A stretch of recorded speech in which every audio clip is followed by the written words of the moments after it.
ही नहीं बढ़ी है, बल्कि हर जनरेशन ने टेक्नोलॉजी को, जीवन को करीब से करीब हर पहलू के साथ जोड़ा है। साथियों, इस प्रकार हमने देश में स्कूलों की भी अलग अलग जनरेशन को देखा है। आज 5G, स्मार्ट सुविधाएं, स्मार्ट क्लासरूम, स्मार्ट टीचिंग से आगे बढ़कर हमारी शिक्षा व्यवस्था को नेक्स्ट लेवल पर ले जाएगा। अब virtual reality, internet of things, इसकी ताकत को भी हमारे छोटे छोटे बाल साथी, हमारे विद्यार्थी स्कूलों में बड़ी आसानी से अनुभव कर पाएंगे। मुझे खुशी है कि इसके लिए गुजरात के इस मिशन स्कूल ऑफ एक्सीलेंस के तौर पर पूरे देश में बहुत बड़ा और महत्वपूर्ण और सबसे पहला कदम उठा दिया है। मैं भूपेंद्र भाई को, उनकी सरकार को, उनकी पूरी टीम को भी साधुवाद देता हूं, शुभकामनाएं देता हूं। साथियों, बीते 2 दशकों में गुजरात में शिक्षा के क्षेत्र में जो परिवर्तन आया है वो अभूतपूर्व है। 20 साल पहले हालत ये थी कि गुजरात में 100 में से 20 बच्चे स्कूल ही नहीं जाते थे, यानी 5वां हिस्सा शिक्षा से बाहर रह जाता था। और जो बच्चे स्कूल जाते थे उनमें से बहुत सारे बच्चे 8वीं तक पहुंचते पहुंचते ही स्कूल छोड़ देते थे। और इसमें भी दुर्भाग्य था कि बेटियों की स्थिति तो और खराब थी। गांव के गांव ऐसे थे जहां बेटियों को स्कूल नहीं भेजा जाता था। आदिवासी क्षेत्रों में जो थोड़े बहुत पढ़ाई के केंद्र थे, वहां साइंस पढ़ाने की सुविधाएं तक नहीं थी। और मुझे खुशी है, मैं जीतू भाई को और उनकी टीम की कल्पकता को विशेष रूप से बधाई देता हूं। शायद आप वहां से देख रहे थे क्या हो रहा है, मंच पे समझ नहीं आया होगा, लेकिन मेरा मन करता है मैं बता दूं। હમણાં જે બાળકો મને મળ્યા એ બાળકો હતા જ્યારે 2003માં પહેલો શાળા પ્રવેશોત્સવ કર્યો હતો અને હું આદિવાસી ગામોમાં ગયો હતો।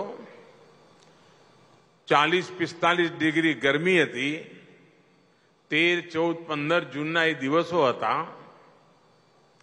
અને જે ગામમાં બાળકોનું ઓછામાં ઓછું શિક્ષણ છે ને દીકરીઓનું ઓછામાં ઓછું શિક્ષણ એ ગામમાં ગયો હતો અને પહેલી વાર એ ગામમાં મેં કહ્યું તો હું તમારે ત્યાં ભિક્ષા માંગવા આવ્યો છું અને મને તમે ભિક્ષામાં વચન આપો કે મારે તમારી દીકરીને ભણાવવી છે ને તમે તમારી દીકરીને ભણાવશો। અને એ પહેલા કાર્યક્રમમાં જે બાળકોને હું આંગળી પકડીને નિશાળે લઈ ગયો હતો એ બાળકોના આજે મને દર્શન કરવાનો અવસર મળ્યો।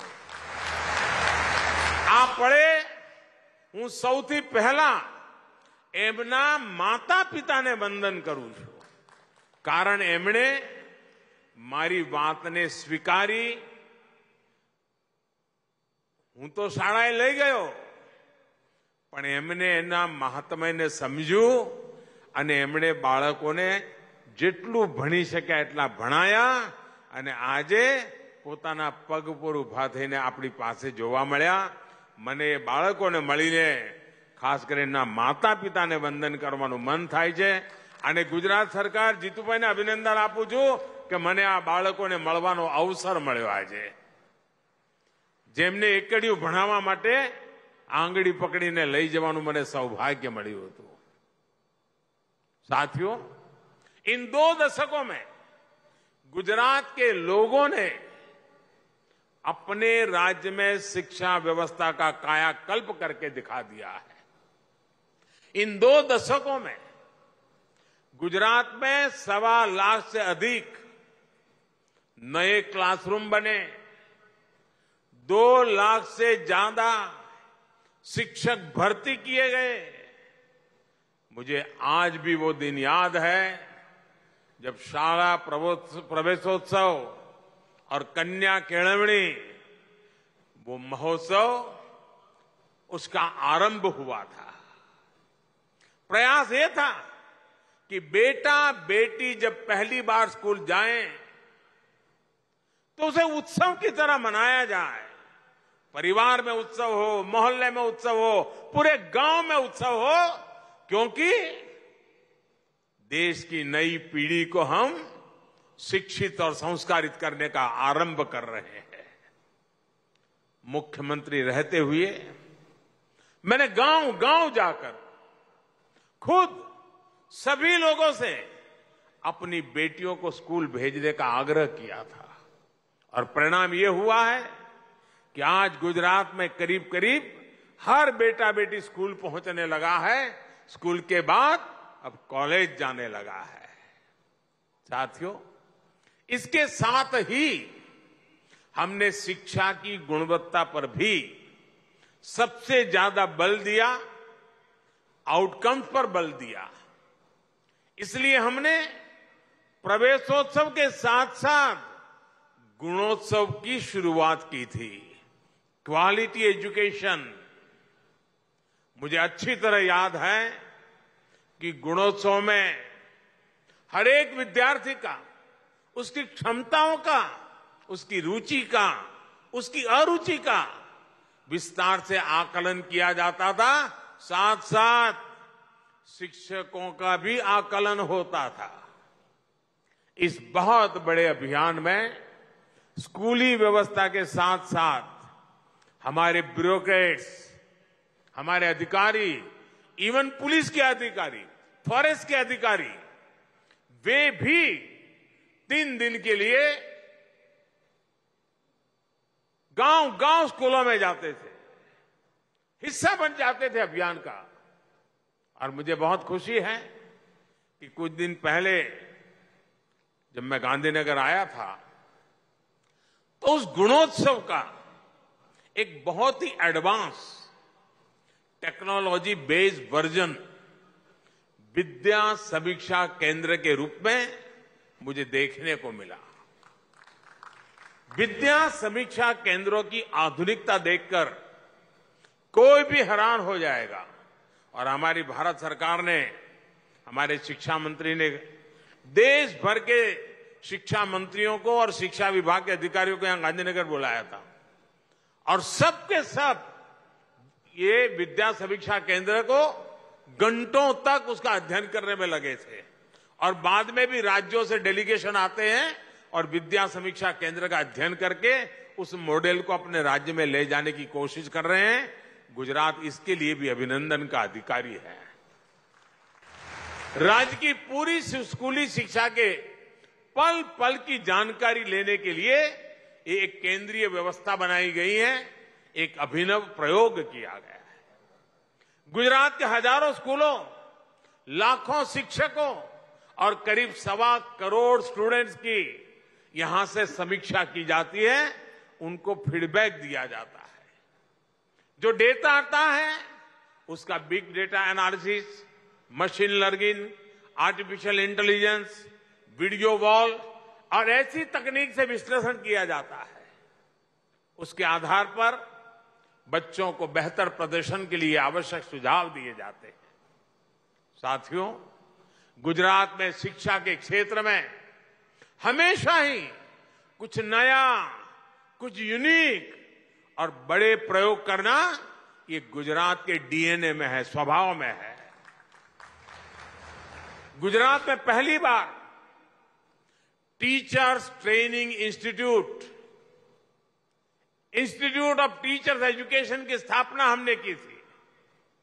चिल्ड्रन यूनिवर्सिटी, दुनिया में एकमात्र यूनिवर्सिटी, चिल्ड्रंस यूनिवर्सिटी, उसके माध्यम से प्री स्कूल एजुकेशन को साइंटिफिक तरीके से डेवलप करना, युगानुकूल बनाना, समयानुकूल बनाना, बदलते हुए युग के अनुसार बालकों को बचपन से ही वो इकोसिस्टम प्रोवाइड करना, उसके लिए भी अनेक नूतन प्रयास हुए। बच्चे खेलकूद की तरफ बढ़े, फिटनेस पर फोकस करें। इसके लिए देश में पहली बार खेल महाकुंभ जैसा आयोजन भी गुजरात ने ही शुरू किया था। और उस खेल महाकुंभ का अनुभव देखिए, उसके कारण सरकारी मशीनरी को जो काम करने की आदत बन गई, गुजरात के युवा धन की खेल के प्रति जो रुचि बनी, ये जो इकोसिस्टम तैयार हुआ, उसका परिणाम है कि जब आज बहुत सालों के बाद राष्ट्रीय खेल महोत्सव गुजरात में हुआ, अभी पिछले सप्ताह, मैंने इतनी तारीफ सुनी है, क्योंकि मैं खिलाड़ियों के संपर्क में रहता हूं, उनके कोचिज में संपर्क में रहता हूं, ढेर सारी बधाइयां मुझे दे रहे हैं। मैंने कहा भैया बधाइयां मुझे न दो, आप गुजरात के मुख्यमंत्री और गुजरात सरकार को दीजिए। ये सारा उनका पुरुषार्थ है, उनका परिश्रम है, जिनके कारण इतना बड़ा देश का खेल उत्सव हुआ। और सारे खिलाड़ी कह रहे थे कि साहब हम अंतर्राष्ट्रीय खेलों में जाते हैं और जो हम हॉस्पिटैलिटी और व्यवस्था देखते हैं, गुजरात ने उसी मन लगा के योजनाएं बनाई, हमारा स्वागत सम्मान किया। मैं सचमुच में इस कार्यक्रम को सफल बना करके खेल जगत को गुजरात ने जिस प्रकार से प्रोत्साहित किया है, इस कार्यक्रम को होस्ट करके जो एक नए स्टैंडर्ड प्रस्तावित किए हैं, इसके लिए गुजरात ने देश की बहुत बड़ी सेवा की है। मैं गुजरात के सभी अधिकारियों को, गुजरात सरकार को, गुजरात के खेल जगत के सभी लोगों को हृदय से अभिनंदन करता हूं। साथियों, एक दशक पहले ही गुजरात के 15,000 स्कूलों में टीवी पहुंच चुका था। 20,000 से ज्यादा स्कूलों में कंप्यूटर एडेड लर्निंग लैब्स, ऐसी अनेकों व्यवस्थाएं बहुत साल पहले गुजरात के स्कूलों का अभिन्न अंग बन गई थी। आज गुजरात में 1 करोड़ से अधिक स्टूडेंट्स और 4 लाख से अधिक टीचर्स की ऑनलाइन अटेंडेंस होती है। नए प्रयोगों के इसी सिलसिले को जारी रखते हुए आज गुजरात के 20,000 स्कूल शिक्षा के 5G दौर में प्रवेश करने जा रहे हैं। मिशन स्कूल्स ऑफ एक्सीलेंस के तहत इन स्कूलों में 50,000 नए क्लासरूम, 1 लाख से अधिक स्मार्ट क्लासरूम, इसको आधुनिक रूप में विकसित किया जाएगा। इन स्कूलों में आधुनिक डिजिटल और फिजिकल इंफ्रास्ट्रक्चर तो होगा ही, ये बच्चों के जीवन, उनकी शिक्षा में व्यापक बदलाव का भी अभियान है। यहां बच्चा को सामर्थ्य को बढ़ाने के लिए हर पहलू, हर पक्ष पर काम किया जाएगा। यानी विद्यार्थी की ताकत क्या है, सुधार की गुंजाइश क्या है, इस पर फोकस किया जाएगा।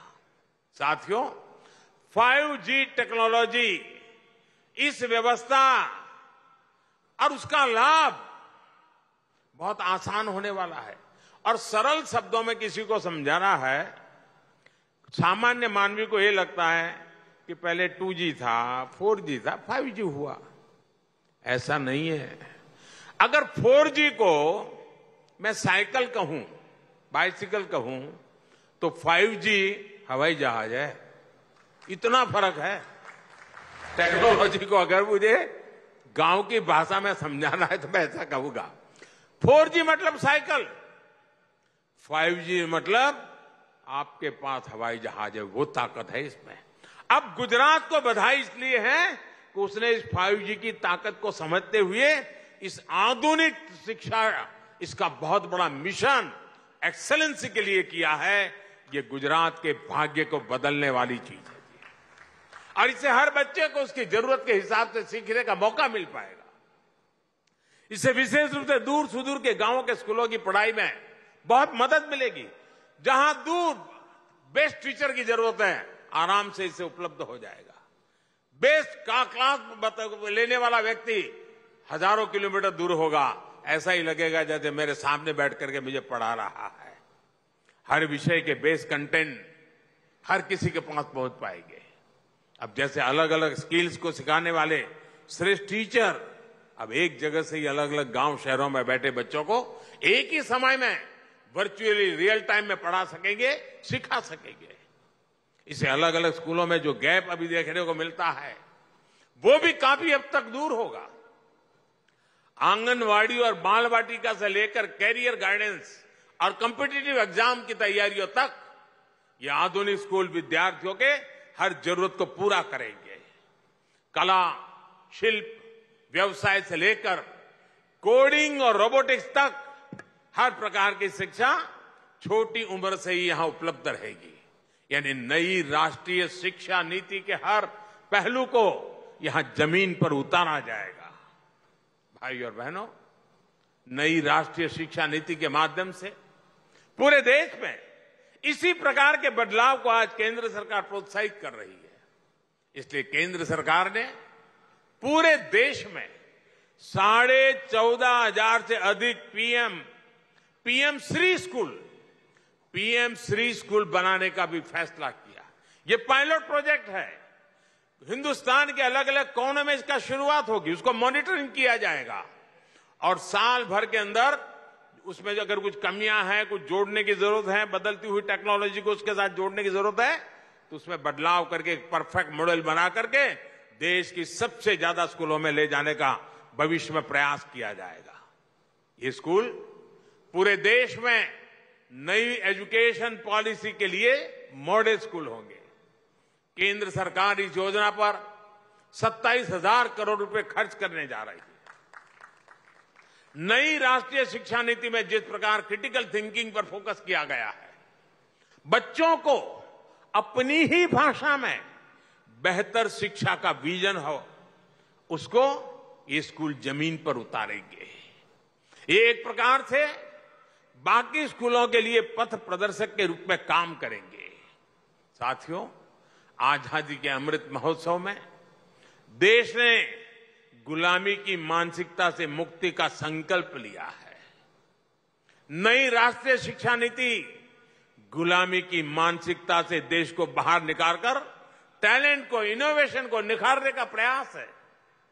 अब देखिए, देश में क्या स्थिति बनाकर रख दी गई थी।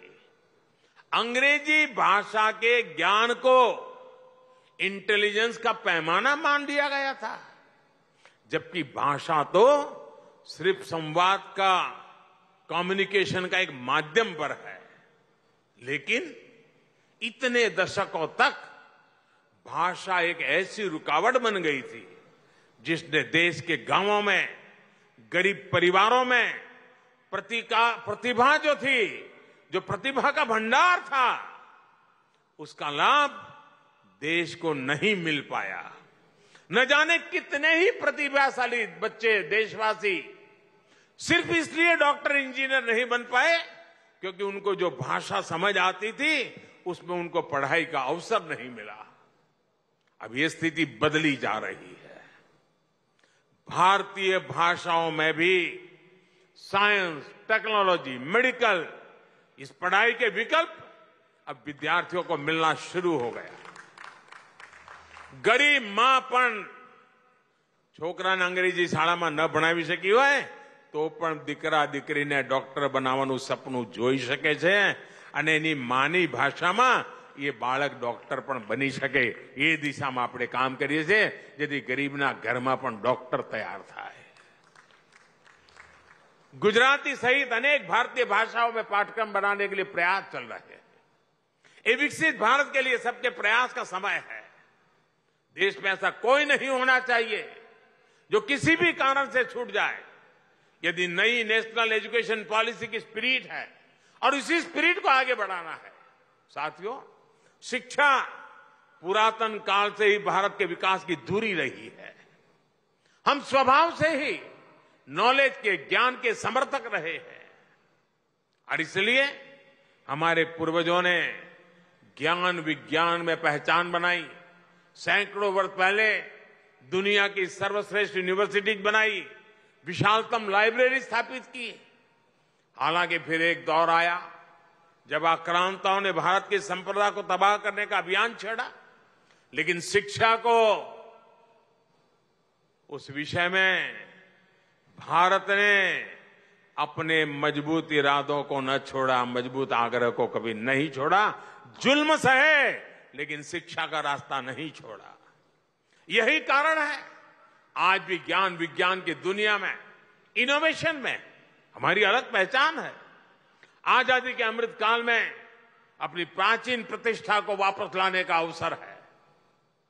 भारत के पास दुनिया की श्रेष्ठ नॉलेज इकोनॉमी बनने का भरपूर सामर्थ्य पड़ा है, अवसर भी इंतजार कर रहे हैं। 21वीं सदी में साइंस से जुड़ी, टेक्नोलॉजी से जुड़े अधिकांश इनोवेशन, अधिकांश इन्वेंशन भारत में ही होंगे।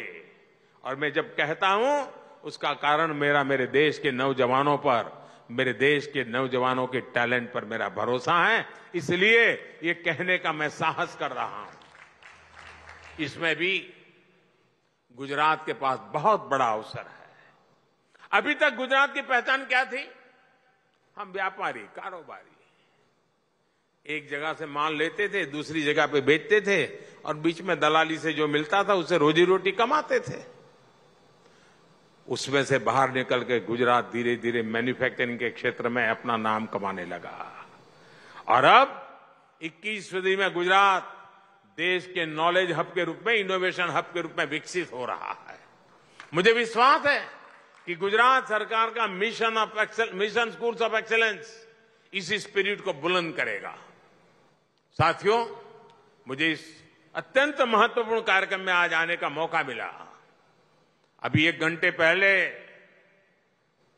मैं देश की रक्षा शक्ति वाले कार्यक्रम से जुड़ा था। घंटे भर के बाद देश की, गुजरात की ज्ञान शक्ति के इस कार्यक्रम में जुड़ने का अवसर मिला है। और यहां से अभी जा रहा हूं जूनागढ़, फिर राजकोट, वहां समृद्धि के क्षेत्र को छूने का मुझे प्रयास करने का अवसर मिलेगा। साथियों, एक बार फिर मैं गुजरात के विद्या जगत को, गुजरात की भावी पीढ़ी को, उनके माता पिता को आज इस महत्वपूर्ण अवसर पर, यह महत्वपूर्ण अवसर है साथियों, इसके लिए अनेक अनेक शुभकामनाएं देता हूं। भूपेंद्र भाई और उनकी टीम को हृदय से बहुत बहुत बधाई देता हूं। धन्यवाद।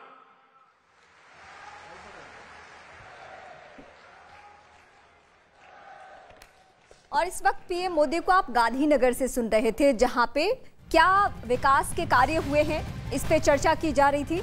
क्या क्या कदम उठाए गए हैं, शिक्षा व्यवस्था कितनी दुरुस्त की गई है, गुजरात में शिक्षा व्यवस्था पहले की तुलना में और भी ज्यादा सुधार हुआ है, आदिवासी क्षेत्रों में भी सुधार हुआ। इन तमाम बातों का सिलसिलेवार तरीके से जिक्र कर रहे थे पीएम मोदी गांधीनगर में।